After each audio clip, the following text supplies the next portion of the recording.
നമ്മൾ ആരും തൂങ്ങിച്ചാവൂല.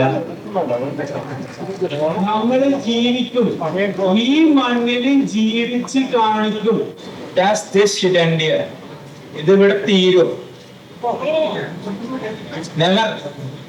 കാരണം നമുക്കറിയാം, ഒരു സമൂഹത്തിൽ ഉണ്ടാകുമ്പോഴാണ് ആ സമരം പല കാര്യങ്ങളും പഠിക്കുന്നത്. കാരണം ഇവിടെ വിദ്യാഭ്യാസമുള്ള അവകാശത്തിൽ നിന്ന് പിറങ്ങുകയാണ്. ആര് രാജ്യം വെച്ചിട്ടില്ല എന്നുള്ളൊരു അഹങ്കാരം ഉണ്ടായിരുന്നു അവർക്ക്. അതിലൊരു പ്രശ്നം മാത്രമാണ് അക്കൗണ്ടബിലിറ്റി മീറ്റിംഗ് പ്രശ്നം എന്ന് പറയുന്നത്. എത്ര പ്രശ്നമാണ് പൊതുസമൂഹം അറിയുന്നത്, പൊതുസമൂഹത്തിലേക്ക് ഇടപെടാൻ പറ്റുന്നത്, പൊതുസമൂഹം ഏറ്റെടുക്കുന്നത്. കഴിഞ്ഞ 10 വർഷമായിട്ട് ഞങ്ങൾ സമരത്തിലാണ്. അവകാശപ്പെട്ട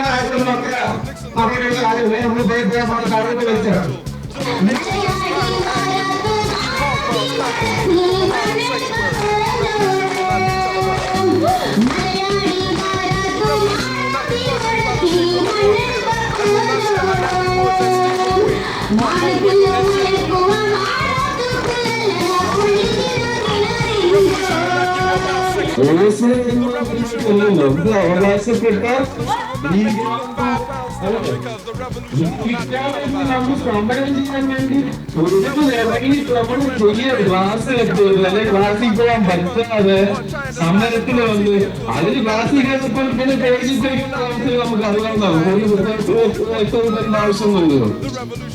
അത് എന്റെ കമ്മ്യൂണിറ്റിയിൽ ഫസ്റ്റ് ജനറേഷനാണ് ഞാൻ ഡിഗ്രി കൊടുക്കുന്നത്.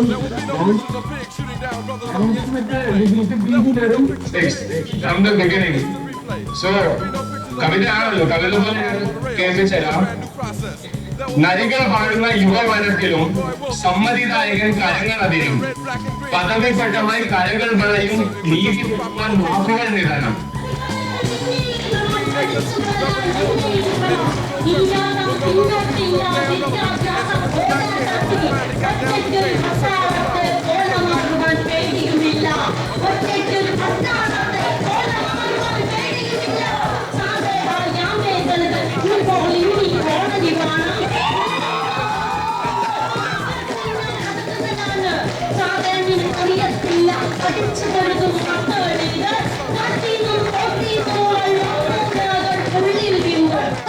ചെയ്യാൻ സാധിക്കും. ഇവിടെ ഇനിയുള്ള കാലത്ത് ഇത്തരം ഈ കാണിച്ച അതേ ഊർജ്ജത്തിൽ തന്നെ വികാരത്തിന് വേണ്ടിയിട്ട്, അവകാശങ്ങൾക്ക് വേണ്ടിയിട്ട് ഇവിടെ തെരുവിൽ കാലങ്ങളായി വർഷങ്ങളായിട്ട് ഒഴുകിക്കൊണ്ടിരിക്കുന്ന എന്റെ സഹോദരങ്ങൾ, നമ്മുടെ സഹോദരങ്ങൾ, ഈ നാട്ടിലെ ആദിവാസികൾ, വിദ്യാർത്ഥികളുടെ വിദ്യാഭ്യാസ അവകാശങ്ങൾ സംരക്ഷിക്കുന്നതിന് വേണ്ടി എന്റെ സഹോദരങ്ങളെ ഇത്തരം അപേക്ഷ മാത്രമേ ഉള്ളൂ.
നാട്ടിലെ പെണ്ണികൾക്കെല്ലാം സ്വാതന്ത്ര്യം